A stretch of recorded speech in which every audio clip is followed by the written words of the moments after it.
What's happening, my good people? Welcome back to the channel. I hope you're all well.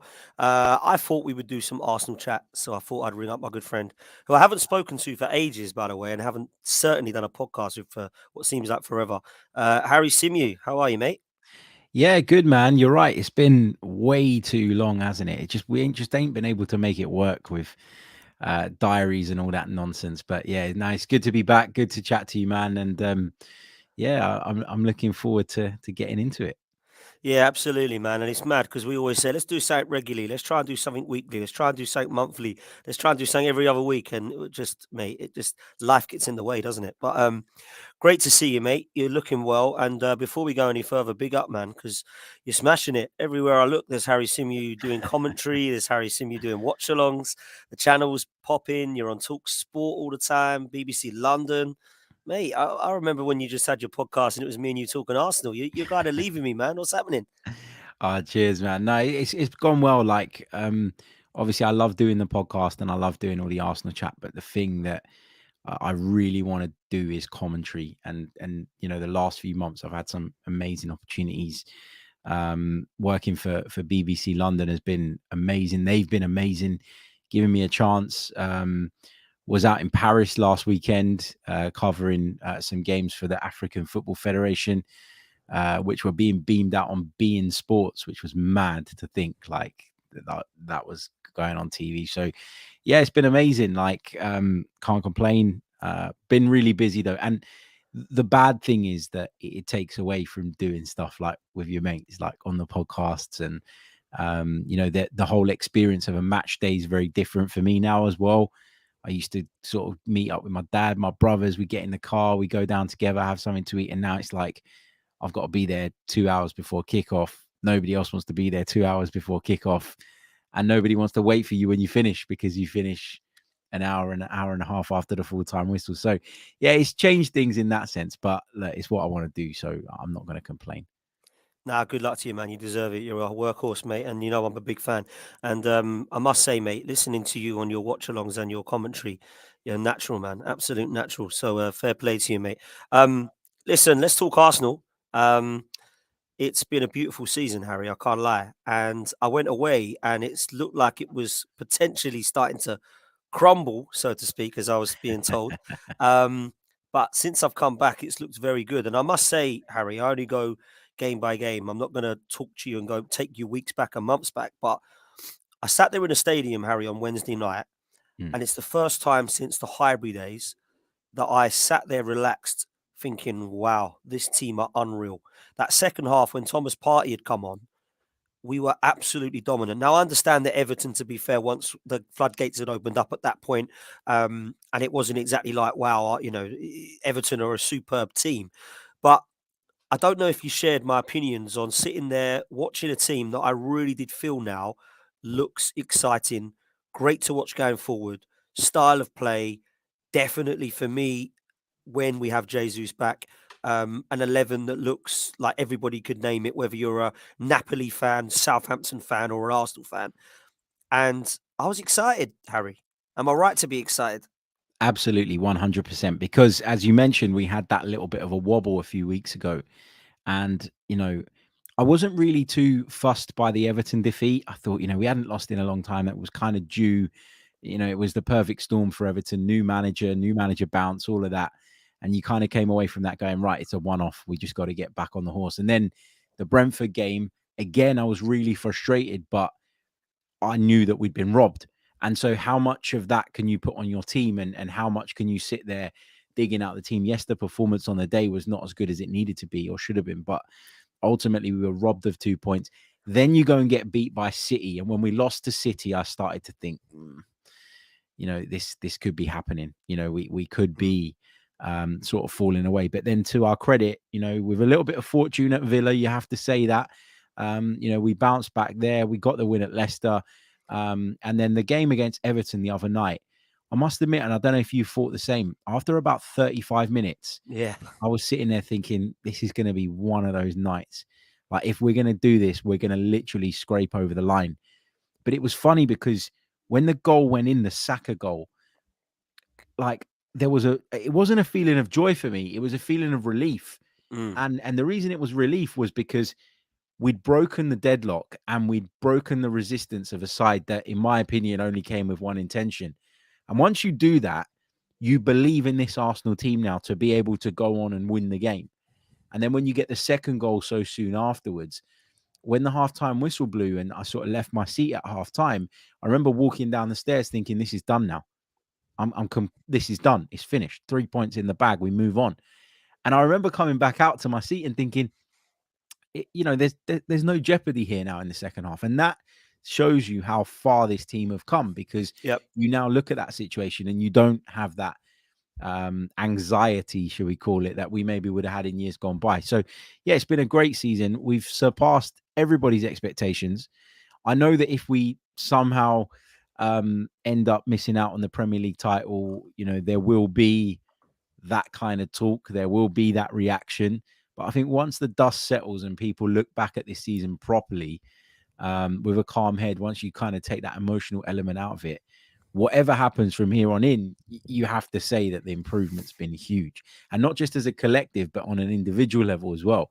There are players in that team that you look at and you think, with the right coach, and with the right system, that they've come on leaps and bounds. And that's something that not just Mikel Arteta, is not just about Mikel Arteta, it's about his staff, it's about the club, the hierarchy. Everybody deserves credit for where Arsenal are at today.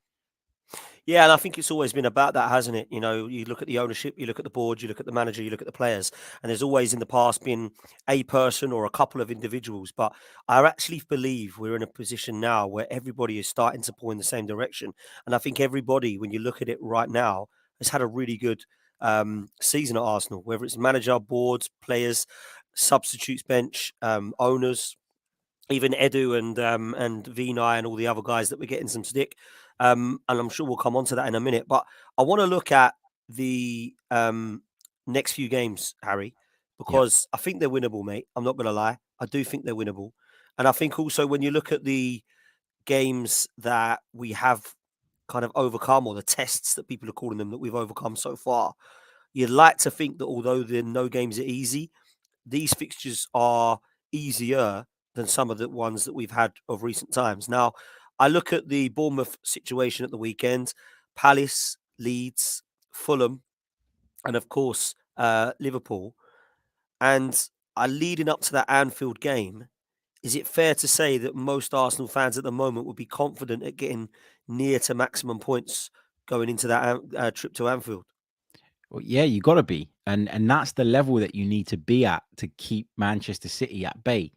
Let's not forget we're being chased down by one of the best Premier League sides ever. You look at their recent title wins, not just the fact that they got over the line, but the way in which they did it, how close to perfect they were. You look at Liverpool. I mean, if you're a Liverpool fan, you must be heartbroken. You must have watched your team be amazing for 3-4 seasons and only win one Premier League title because they were up against a juggernaut in Manchester City.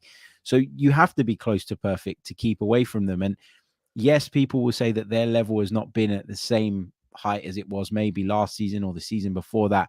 But our level has been unbelievable. I think we've won 19 of our 25 Premier League games so far, which was unthinkable at the start of the season. How many times did we lose last season? Was it 13? 13 or 14, yeah. And we've lost 3 so far this season with 13 games to go. That's mad. The improvement is huge. But yeah, you're right. I mean, I looked at that group of games.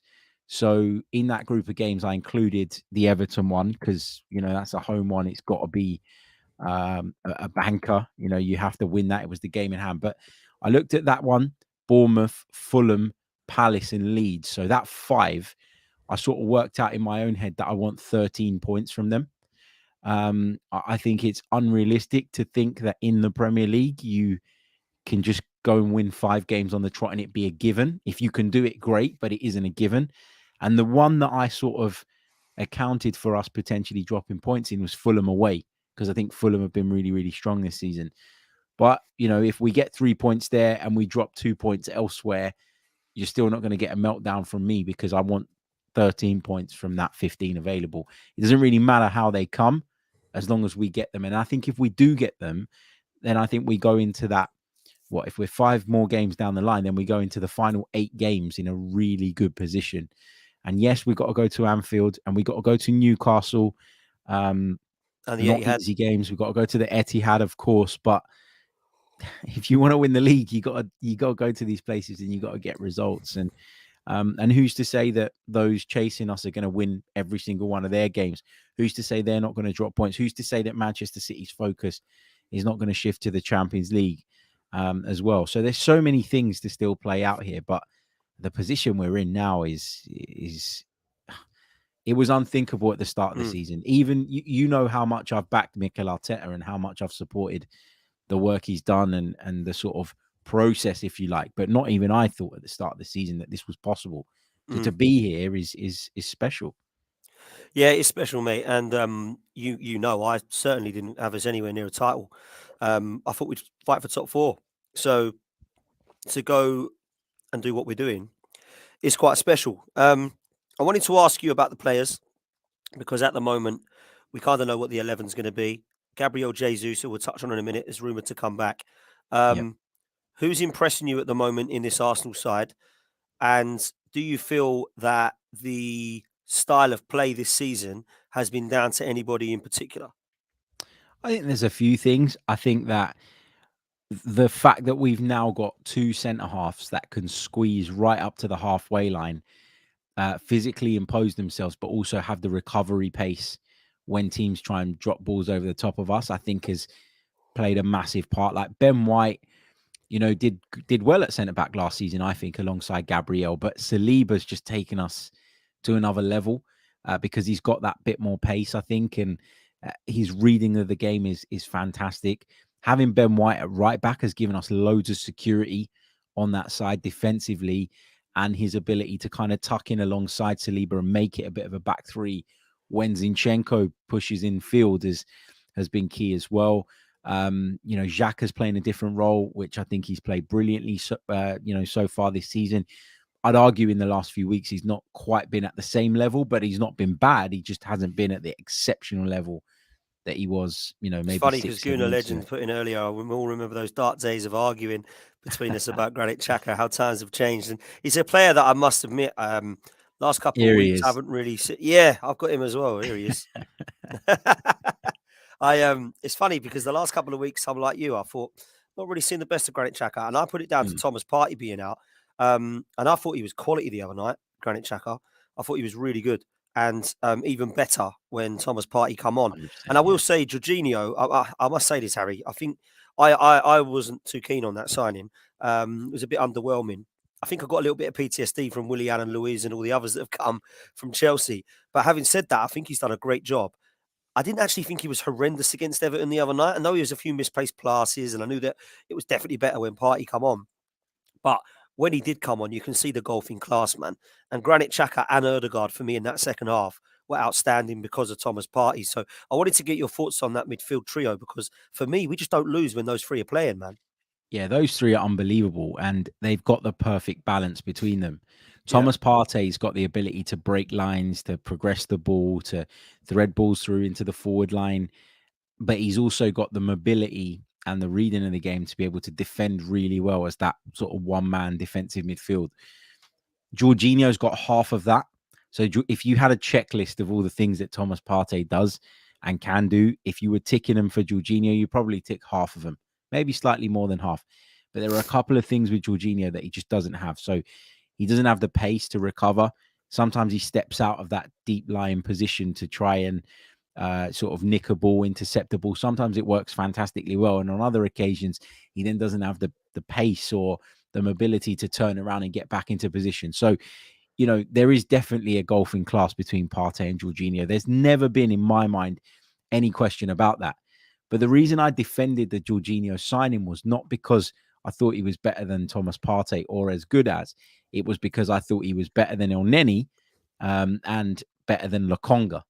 And that's what you had to compare him to, right? It That is wasn't actually about, facts, though, isn't it? That is yeah, actually yeah, facts as well. Like, he is exactly. better than those two. It's an upgrade on those two.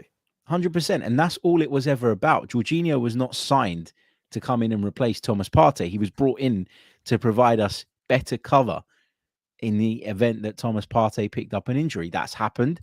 And Jorginho's come in, and I thought, and I think has done well, but also has added a winner's mentality. We keep talking about Zinchenko, we keep talking about Jesus and their sort of influence behind the scenes because of the fact they've won things before. Jorginho's won things as well, plenty, and him coming in has helped us as well. Mikel Arteta is so big on character. That's one of the things that's at the top of his list when he goes out to sign someone. There is no way that he was going to bring in someone who was disruptive. I know the Willian signing didn't work out. And obviously he came in during that period of time, but Willian wasn't disruptive to the group. Willian had his contract ripped up because he knew it wasn't working. He didn't stink the place out and sort of hang around for a long, long He didn't time. do an So Ozil or a Kolasinac or whatever. yeah, Yeah. exactly. So I trust that when Mikel Arteta goes out and brings in one of these players that maybe we think is a little bit over the hill and maybe not quite at their best, I trust that at the very least they're a good enough character to come in and offer something. And you could say the same about Trossard. You know, he's fallen out with Brighton. You know, he was on the peripheries at Brighton. They wanted to get rid of him.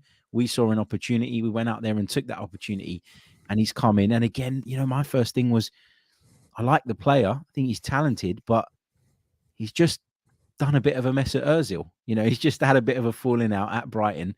Is this the right player to bring in? And then you look at Mikel Arteta's record in terms of that, and you think, if he thinks he's the right guy, then I kind of have to trust him. And that's what we're building now at Arsenal, that He's trust been in good what as the well, club to are be doing. fair. I like Yeah, Trossard. it's been He's been good, man. fantastic. He's been really good. Let me ask you about the coming games, including the Europa League fixtures, because that's obviously coming back as well. Mm. I think a lot of Arsenal fans, and I've been guilty of this, have questioned the strength in depth at times, and I still do with a couple of injuries. The bench just doesn't look too good. I understand that we can't do nothing about it now until the summer, but do you see rotation in the coming weeks, Harry? And how do you think Arteta needs to be looking at this realistically over the coming 6, 7 games? I know the Premier League's the priority, it absolutely is, but I don't want to throw away the Europa League. Thank you. Me neither. I can't remember Arsenal winning a European trophy. So it's something I'm desperate to see. So on a personal level, I don't want to see Arsenal throw away the Europa League. What I think you're going to get is something similar to what we saw in the group stage, where I thought Mikel Arteta's handling of the rotation was perfect. Hmm. What he did, if you think back, was kind of pick 5 or so players that would normally play in the Premier League, put in some rotational players around them to keep that level of consistency, but also because we didn't have that many bodies because of injuries and you know we hadn't gone into the January window yet. So I think he needs to stick with that. He needs to keep a core of the players that play week in, week out, but then complement it with your Fabio Vieiras, your Emil Smith-Rowe, who are now back, your Eddie Nketiahs once Jesus is back. You know, you've got Trossard in the picture now. Jorginho can play at the base of the midfield instead of El Neni or Lakonga. You know, Jakub Kivior could get some game time potentially. You could put Ben White inside at centre half. You could put Tomiyasu at centre half if you wanted. Kieran Tierney can play at left back. Matt Turner. So there are options now for him to be able to mix it up. And what he did really well during that group stage period was, as I say, pick 5 or so of the starters, sprinkle the rest of the team with sort of the sort of reserves, if you like, and then the following week he'd do it. He'd pick the other 5 that didn't play, and then he'd play again the fringe players. And I thought he kept the balance really well. And it looked to me from the outside in like Arsenal were managing each player in terms of their minutes on an individual basis. And you could see that marry up with the substitutions and the timing of them then in the Premier League as well. I think that's what you need to do as a manager. It's not just about rotating like crazy all the time. It's about managing individual cases. So for argument's sake, Thomas Partey can't manage as many minutes as Granit Xhaka without breaking down. So you know that you can put a little bit more weight on Granit Xhaka in that sense. And that's where Arsenal have been better, in my opinion, looking at individual cases, working out what that player can handle, and then rotating in that sense. But Sporting Lisbon are no mugs, man. We can't go to Lisbon No. with a complete, you know, reserve side and expect to get something out there. So it's going to be tough. And as the competition progresses, it's going to get tougher and tougher. And so, yeah, I think that the balance is key. But there will be games where Jorginho is good enough, where Smith Rowe is good enough, where you can leave Saka out, where you can make some of those changes I mentioned. and it'd be absolutely fine. But I think you've just got to do it on a game to game basis. Not say this is my Europa team and this is my Premier League team and split the two. Mm. Because if you do that, then you don't have that continuity. People might think that the Europa League and the Premier League are not linked in any way, and I agree with that for the most part. But if you start losing games, it does affect the mentality and the mood around the club when you're on a high. So I think it's really important to manage that well. I mean, what would you do? Would you make heavy rotations? Well, I look at it and like, let's be real. There's the team that our B team. I don't know what to call it really. I suppose our second team, our team that's normally our bench team is this. And I don't know what your thoughts are, Harry. I see some players there that I'm happy with. I see some players there that I think actually no, I don't want to see them in the side. Yeah, Um, same. I know Matt Turner is going to be playing in the Europa League. I imagine he will anyway. Mikel Arteta has shown no evidence that Ramsdale is going to play in both competitions now, unless he decides that he's going to go all out for it. And it's a strong team in both competitions. So I imagine that will happen. I'm cool with Tommy Yasu and Tierney. Ignore the squad numbers, by the way. Tommy Yasu and Tierney, I'm happy with, Harry. I am. I like Tommy Yasu a lot. I love Kieran Tierney. I don't like that centre back pairing, if I'm honest with you, and I'll be very surprised if that is going to Yeah, take us forward in the Europa League. I don't rate Rob Holding. I've never really looked at him and thought, wow, this player's going to take us forward. I've not seen Jacob Kivior. I've not seen enough of him. I hear good things. Apparently, he's breaking records at the Colney and all that. I get it. But I haven't seen him kick a ball on an Arsenal shirt yet. So I'll wait until I reserve judgment on that one. Jorginho, we've just spoken about. Yep, great cover for Thomas Partey, but he's not going to take us to that level. Can't see a replacement for Granit Xhaka in this side yet with El Neni out. So if anybody's going to play there, it will probably be him. Fabio Vieira, I like some of his touches and some of his cameo appearances, Harry, but the jury's out a little bit for me still. I think he needs to bulk up and get on the weights, I can't lie. But apart from that, he's got some nice touches. And that front three, I think it's fair to say, in little snippets this season have proved that they can be part of the squad, but they're not quite ready, for my opinion, to be given that starting 11. So if that was our Europa League side against Sporting Lisbon, I wouldn't be 100% confident, man. What's your thoughts? yeah, I agree with you, especially in the defense. I wouldn't play Kivior and Holding together. I don't think you can do that.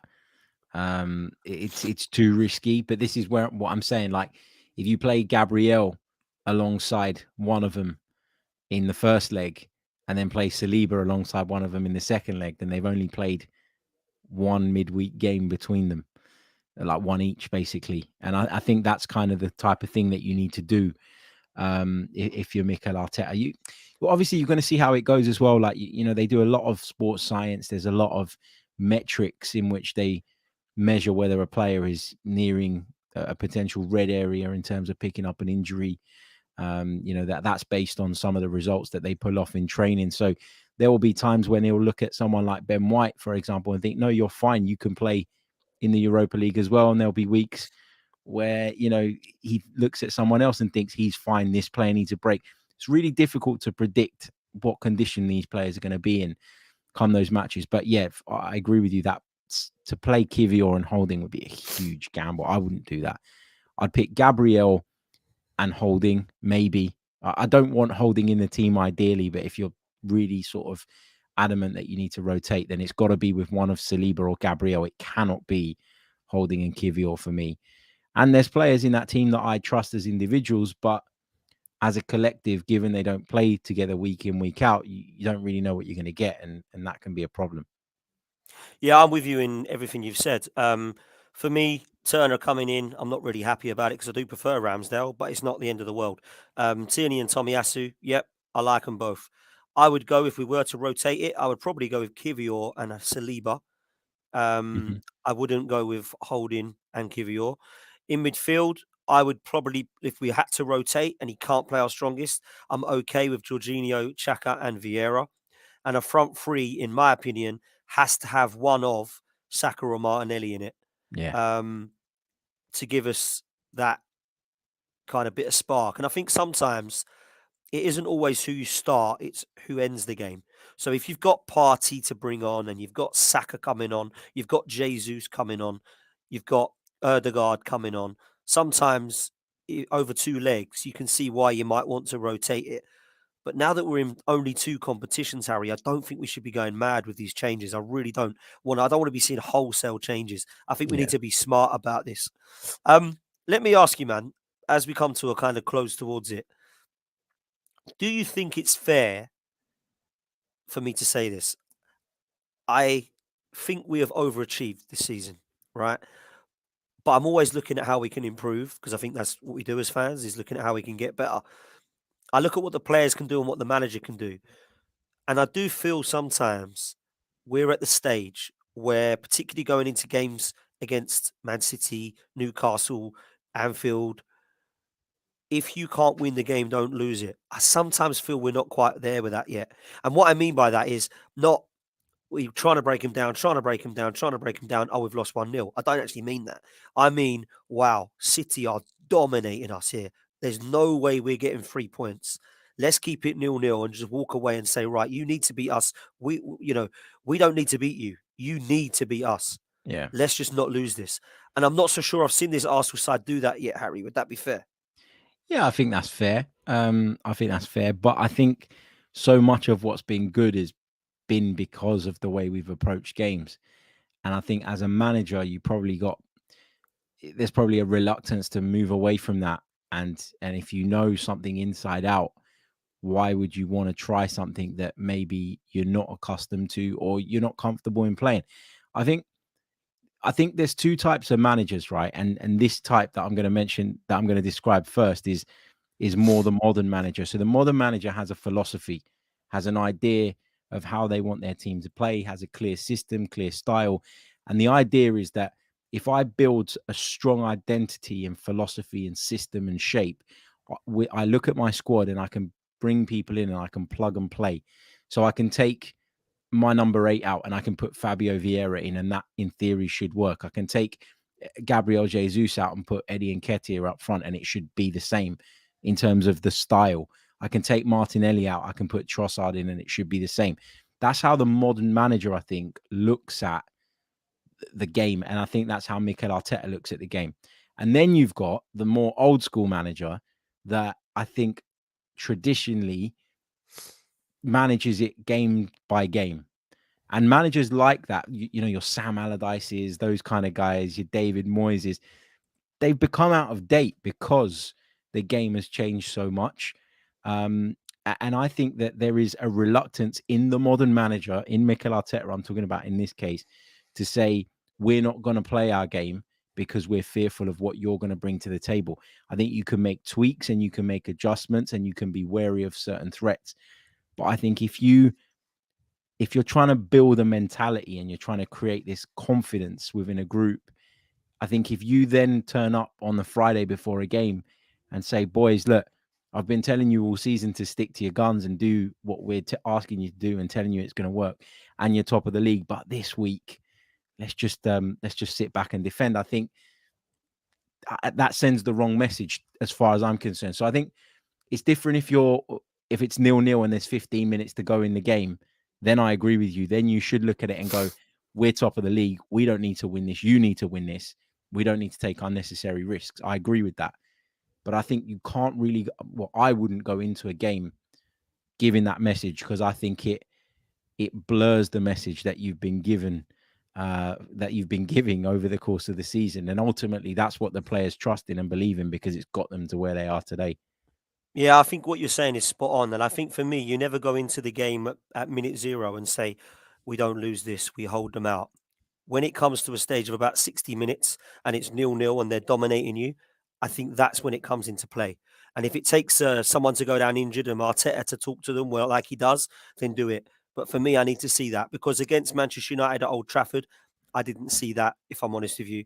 At the City game the other week, albeit I didn't watch it live like everybody else because I was away, I didn't see that either. And I thought we matched them in the first half. So I'd like to see that as a next step. Listen, mate, before we wrap up, I've got a couple of things I want to ask you very quickly, mate. Yeah, go for it.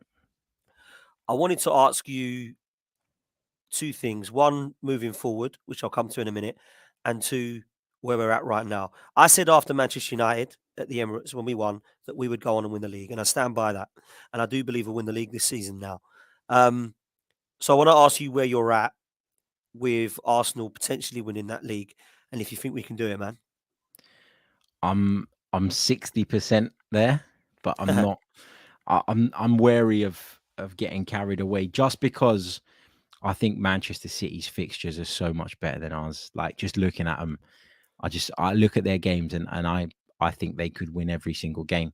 They probably won't, because they're the reasons we talked about earlier on. But I just look at them and I think, they have so much talent that they can click at any point, and they are capable of going on an 8, 9, 10 game winning run. And if they do that, then it becomes very, very difficult when you look at the games we've got coming up. But obviously, with each passing week, every time we get through another match week, top of the table, like we did the other night, extending that gap to 5 points. Because I wasn't one of these people that was really in on the whole game in hand hype. I've always said that until you win it's pointless. It doesn't mean anything. You need to go out and get those points on the board. And that's why I thought Wednesday was so significant. Yeah, I'm probably 60% of the way there because of that little difficult run of games that we got coming up as well. And, Chelsea are not a million miles away from clicking as well. You feel like at some point with the talent they have They're have just to going to come good. spend and spend until they get it right. Well, yeah, but I mean, obviously they can't spend mid-season, but No, when you look at the talent they've got, like I don't even look at our home game against Chelsea is where I'm going with this and think that is a given. Because no, on their you day, can't do that. yeah, No. exactly. So if you've add that one into the trip to Liverpool, the trip to City, and the trip to Newcastle, all of a sudden you've got 4 really difficult football matches, and Yeah, it's Fulham fair. away as well. That I can't get too ahead of myself. Take it week by week at the moment, but we are definitely the favourites now, and I probably wouldn't have said that 3 weeks ago. So yeah. No, that's fair, man. City got Liverpool, Arsenal, and Chelsea. Everyone else is outside the top 6. I'm with you there. They certainly would have the easier fixtures. I will say this now. I don't think that Etihad game decides who wins the league. I don't think you do. I don't think those games decide that. I think when you lose to Everton at Goodison and when Man City can't beat Palace or they can't beat Nottingham Forest because they've drew to them, that's what loses you the league. It really does. We beat Leicester City twice, home and away. They won the league. So Yeah. you don't win the league by beating those teams. That's why when we lost to them at the Emirates, I didn't say, "Oh, that's it now," like some people were. We've thrown it away. I Yeah. mean, Yeah. Gary Neville, come on. What embarrassment he is as well sometimes with some of the stuff he says. It really is. I'm sure he does it to wind people up, but Yeah. well, I He's thought he's it was just over. gone. I thought it He's was gone over when so they beat big. him at the Emirates. Yeah. Sorry, like, what are you on about, mate? Like nothing's over yet. Like, it's mad. So listen, it is a long way to go. I wanted to ask you lastly, Declan Rice rumours. Moses Mm. Caicedo today has signed a new contract with Brighton. Yeah. 2 players that we're linked with. I think it's good we're linked with those positions, Harry, because we definitely need a refresh in midfield. Um, I don't like to do this because I'm all about this season, but in terms of the future, it does look quite bright at Arsenal now, finally. In the summer, I think if we do win the league, and definitely if we win the league and Europa League, it will be huge in the transfer market for us. You know, would you do you believe this could be the season, or the summer, should I say, that the Cronkies say, go get Rice, go get Victor Osimhen, go get Caicedo or Bellingham, or whatever it be. Do you think it's like, wow, this will be crazy? Or do you think that they've not shown enough evidence that they're ever going to do that? And then it will be maybe 1 or 2 big signings again, like the Jesus Sinchenko one, and we just keep going like that?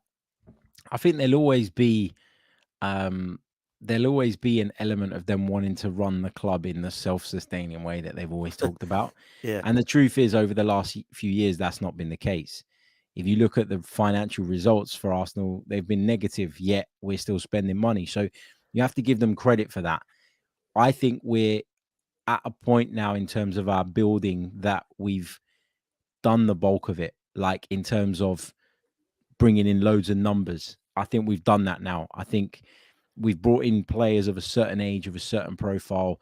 I think there's as much emphasis now on tying down Saka, Saliba, and those guys as there is bringing in new players. So I think we're going to be more like in a position like you just described, where we're bringing in a couple of big players each summer to keep us at that level. I think that's what we're looking at now. I don't think we'll get Moises Caicedo and Declan Rice. I know a lot of people say maybe we'll get both. I don't see that happening. I think it's one or the other. Do you think we need both those positions covered, though, Harry? I do. It's hard because it depends on what you see Declan Rice as, for example. If you see Declan So, Rice as a 6, then mm, you don't. If you see Declan Rice as an 8, then you need a 6 as well. I agree with that, but it just depends on how you see them and how you profile those players. The other thing is as well, though, is that once you've done the heavy lifting in a squad and you've got it to a respectable point, you don't always want to disrupt it too much by bringing in tons of new players every year. The best teams don't do that. If you agreed. look at Liverpool, it's been 1 or 2 good additions per summer, and that's seen them maintain their level up until this season. So I think that's the way you got to do it. The other thing as well, though, to factor in, we're talking about whether Kroenkes are going to spend more. I think we'll be in a much better position to sell players now moving forward as well. And there is going to come a point where we're going to sell to fund things. And you look at someone like Nuno Tavares now, right? He's gone out on loan. We paid £7 million for him. He's had an okay season at Marseille. At times he's looked really good. At times he's defensively looked a little bit shaky, but we knew that that's what he's about. But, you might get 15, 20 million for him. You might get 15, 20 million for Lokonga, essentially recuperating the money that you spent on him because of, his loan spell at Palace now. So I think just the way we've built, we've future-proofed ourselves against being in those shit positions that we've been in over the years. We've brought in players. Nobody wants to know them. They're on crazy wages and you can't get rid. So I think we're in a much better position, not just to buy, but to sell now as well. And so we talk about self-sustaining, which I think we will eventually make a move back towards because we've gone away from that in the last few Yeah, years. But when we do go back to it, I think self-sustaining at that point will mean something very different to what self-sustaining at Arsenal meant I'm 5 with years you. ago, because the Yeah. business leading up has been good. Yeah, man. And I think we will sell in the summer. Maitland-Niles, Pepe. You mentioned Tavares, Lokonga.